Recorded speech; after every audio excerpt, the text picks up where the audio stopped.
ABC 10 News at 11 starts now. The county is making it easier than ever to get vaccinated. Some sites are no longer requiring appointments to get vaccinated. Good evening. I'm Kimberly Hunt. And I'm Steve Atkinson. Our ABC 10 News reporter Anthony Pura has more on what people can expect going forward. Since the COVID-19 vaccine became available, the county said appointments were necessary to get the shot. But starting Tuesday, that is no longer the case.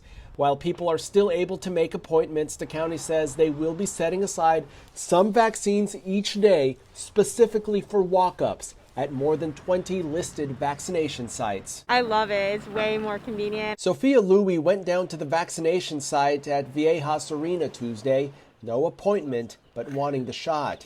Unfortunately, she got there after it closed. She says she will try again in the morning, adding that allowing walk-ups are a difference maker for her. I've been trying to look for appointments, and it seems like a lot of places are super booked. The county says anyone who gets their first shot with a walk-up appointment will be given an appointment for their second shot. But if someone is already due for their second dose, the county says they can get it with a walk-up appointment as long as they bring their vaccination card. According to county officials, it's not as competitive to book appointments as it used to be, saying before most site appointments would fill up almost as soon as the spots became available. Now appointments are getting filled day of. The larger vaccination superstations were not on the list of sites doing walk-ups. We have a list of the locations on our website, 10news.com. Anthony Pura, ABC 10 News. And now to the major turning point in America's battle with the coronavirus pandemic. The CDC is now relaxing mask guidelines for fully vaccinated Americans. ABC's Marcy Gonzalez reports on what's changing and what's still recommended.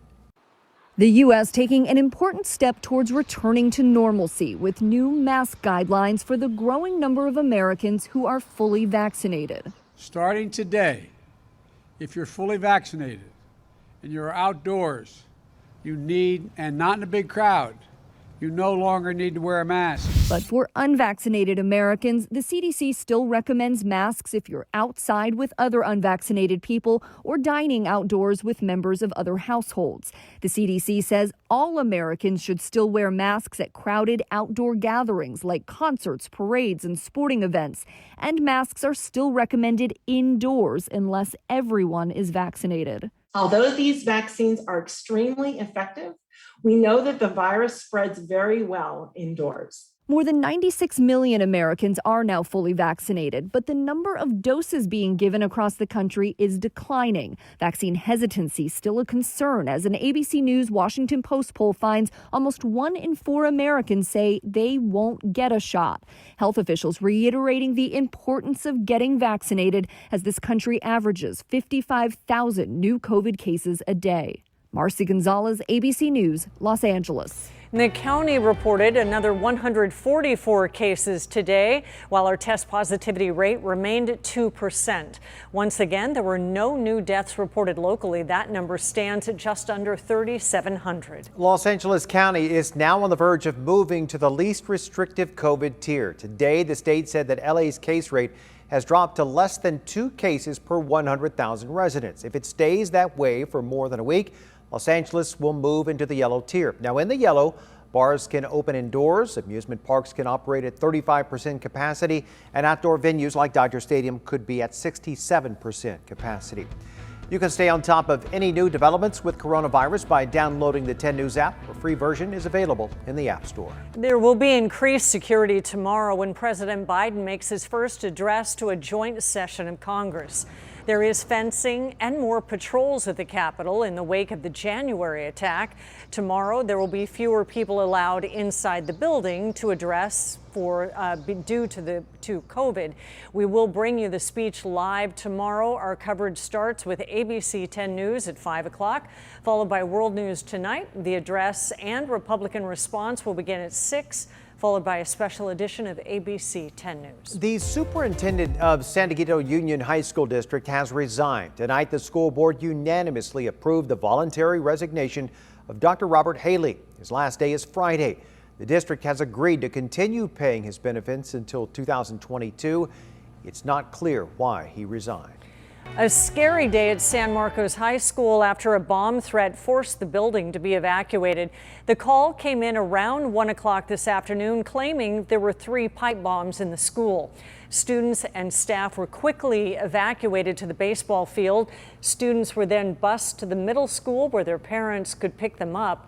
Investigators went through the building with canines several times, turning up nothing. San Diego will be at the forefront of a new effort by the FDA to combat drug smugglers. Project Wavebreaker is targeted at the notorious Sinaloa cartel. The majority of fentanyl smuggling into the U.S., it comes from Mexico through the San Diego area. The special agent in charge of Project Wavebreaker says that many overdose victims think that they're taking prescription drugs off the black market, and they don't actually know it's fentanyl. There's so many stories just here in San Diego of the tragedies of one kid or one person or one mom taking what they think is Oxycontin, and it's not. It's a pill with fentanyl in it, and they are dying, and they're dying within minutes of taking the drug. The DEA tells us fentanyl deaths in San Diego likely tripled in 2020. San Diego police are bringing a cold case murder back to light, even making a docu-series video recreating the crime.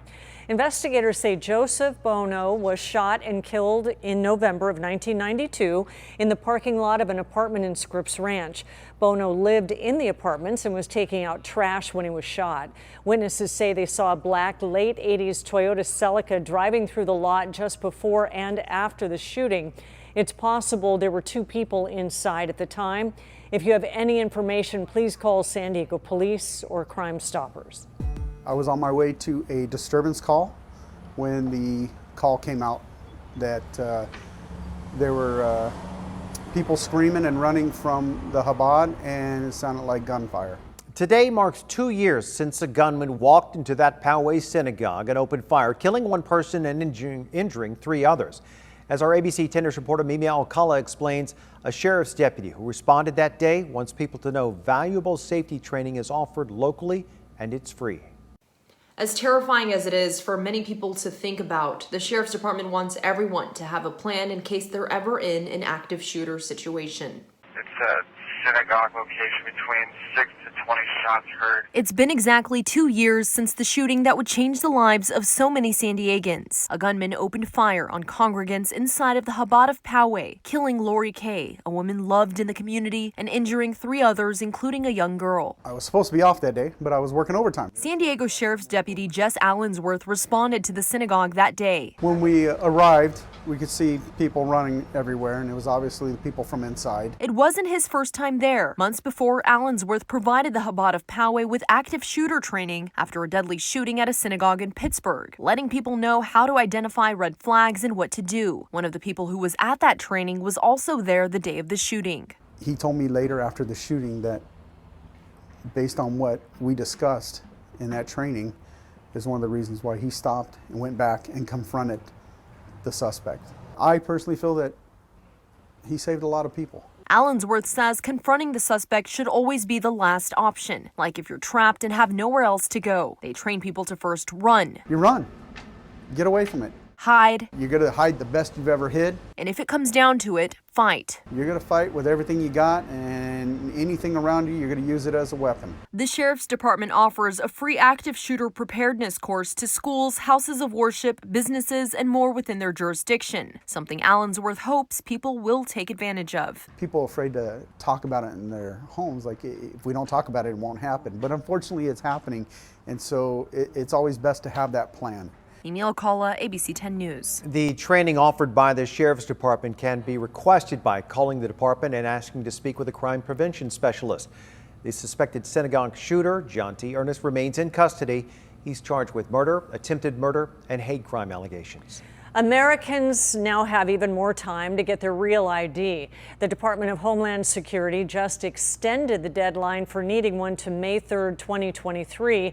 The previous deadline had been October of this year, but the pandemic forced the extension. After the deadline, everyone 18 and older will need a real ID, a state-issued enhanced driver's license, or a passport to fly domestically. Actor Randy Quaid says he is seriously considering running for governor of California. In a tweet today, the actor said the prosecutorial corruption especially Santa Barbara, and the Bell scandal is rampant. I promise that if elected, I will clean up the district attorney's offices throughout the state. The effort to recall Governor Gavin Newsom hit a major milestone yesterday when organizers announced enough verified signatures to qualify for a recall election were submitted.